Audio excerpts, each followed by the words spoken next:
Kumusta po kayo mga kapatid? Ngayon po sa video na to, magre-react po ako sa mga viral na mga dance ngayon. Yung mga, alam niyo yun, yung mga viral na mga reels, yung sinasayaw nga nila yung kantang Rivers of Babylon. So mga kapatid, naiintindihan ko po na malamang po ay hindi kayo nagbabasa ng kasulatan po. At naiintindihan ko yun. Pero sana po huwag nyo na ulit gawin yan. Kung maaari po, i-delete po ninyo yung mga videong yon. Kasi po mga kapatid, makikita po yan ng ating mga kabataan. So, madudumihan yung kanilang mga isip. So, sa musmos nilang pag-iisip mga kapatid, madudumihan. So, ang sinasabi ng kasulatan po, sino mang magiging dahilan ng pagkakasala ng mga maliliit na bata, mas mabuti pa na talian yung kanilang liig ng malaking bato ng gilingan, saka itatapon sa dagat. So yun po. Mga kapatid, wag po natin gawin yan mga kapatid.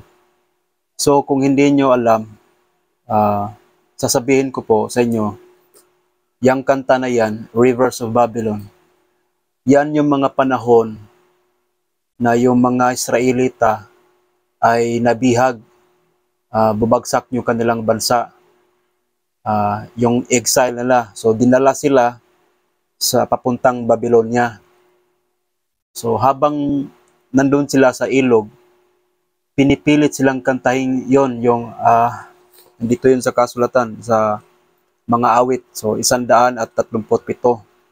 Nandito po yan. Sa pangpang ng mga ilog nitong bansang Babylonia, kami nakaupong tumatangis sa tuwing Zion aming naaalala. Sa sanga ng mga kahoy, sa tabi ng ilog nila, isinabit namin doon yaong dala naming lira. Sa amin ay iniutos, nang sa amin ay lumupig.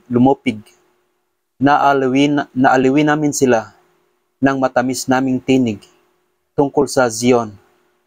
Yaong paksa, niyong nais lang awit, ang awit para kay Yahweh. Paano namin aawitin samantalang kami bihag sa lupaing hindi amin?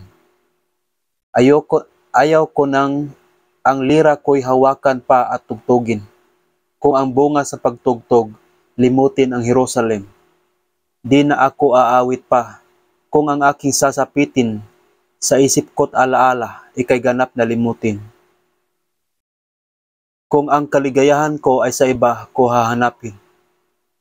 Yahweh, sana'y gunitain, ginawa ng Edomita, nang ang bayang Jerusalem ay malupig at makuha. Sumisigaw silang lahat na ang wikang binabadya. Iguho ng lubusan sa lupa ay ibagsak na. Tandaan mo, Babylonia, ikay tiyak na wawasakin. Dahilan sa ubod sama ang ginawa mo sa amin. Yaong taong magwawasak, mapalad na ituturing. Kung ang iyong mga sanggol, kunin niya at durugin.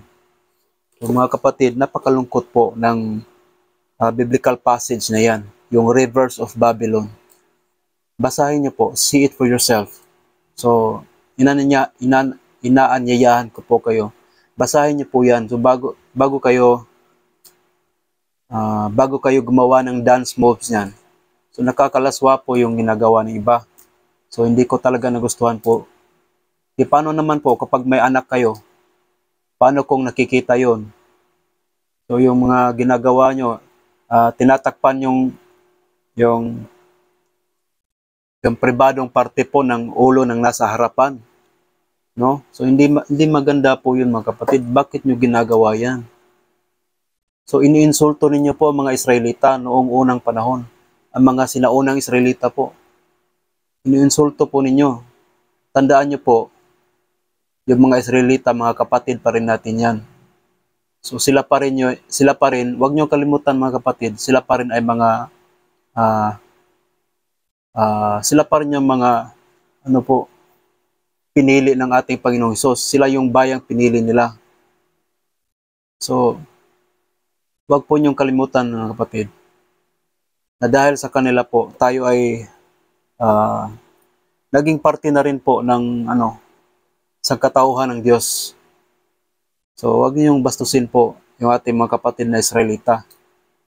So, bigyan po natin sila ng respetuhin po natin ang kanilang kasaysayan po. Ito ay napakalungkot po. Kung isipin niyo po, kung sa atin pa ito, sa Pilipinas, ito yung mga panahong nagmamarcha yung ating mga ninuno sa panahon ng mga pagsasakop ng iba't ibang lahi. So nakakalungkot po yun, hindi masaya yun.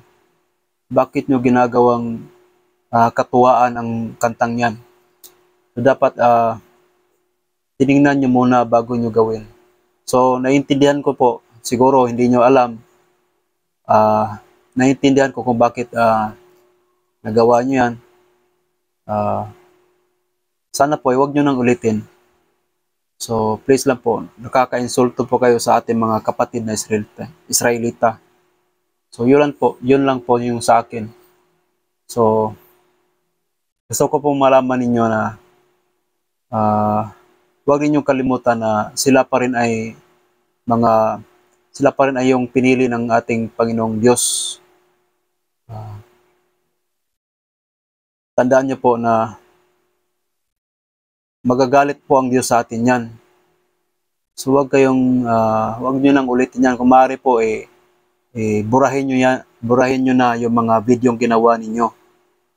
Kasi po, paano pag nakita yan ng mga kabataan natin ngayon?